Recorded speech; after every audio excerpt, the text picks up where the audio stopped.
by the Senate. It was not. Mike Davis, legal expert, joins us now, former law clerk to Justice Neil Gorsuch. And, sir, it's good to have you here on the set. Tell us, in layman's terms, what exactly Cannon decided today. Well, under the Constitution, if you want to create officers of the United States, Congress has to do it. Yep. Congress had the office of the independent counsel during the Ken Starr investigation of President Clinton. They let that lapse because they did not want these special counsels, these independent counsels. And then the Justice Department just created this office by fiat. And Judge Cannon correctly held that violates both the Appointments Clause and the Appropriations Clause of the U.S. Constitution. Congress has to create these offices with Senate-confirmed officers, and then Congress has to fund these, and they don't get unlimited budgets, which is what the Special Counsel's Office does now. Well, what it did. Right. Hey, they've been doing this for a while, though, appointing these special counsels. I mean, this is not really a new thing. Would this negate many others? I mean, this is not a...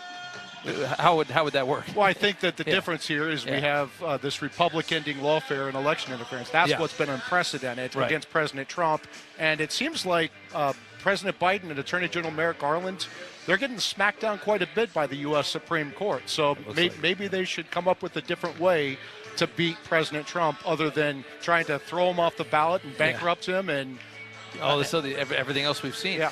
I mean, if you flip the channel and you look at the analysis from the rest of them out there, they're saying that it's a MAGA Supreme Court and this is outrageous. That this was.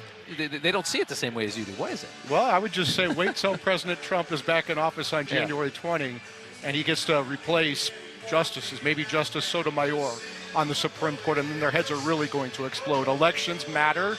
That's why people need to get out and vote before November 5th. Don't wait. Bank your vote and get out there and reelect President Trump. What do you think happens? I mean, the rest of the case. I mean, what's left here? You still have the J6 case in Washington. Does that? I mean, is there a chance? Should that be repealed under the same? I mean, this all goes back to Supreme Court decision on immunity, right? Yeah. Should that go away too? Well, I doubt that D.C. Obama judge Tanya Chutkan's going to go along with this ruling by Judge Cannon. I don't even think the Supreme Court's going to have to decide this because I think President Trump's going to win in a landslide, and his Justice Department on day one is going to dismiss both of these cases as they should. Yeah, well said. Legal expert Mike Davis, we appreciate it. Thank you. Good to see you. Good to have you here on the set. All right, thanks so much. All right, we're going to check in with Jen Pellegrino. She's been asking around the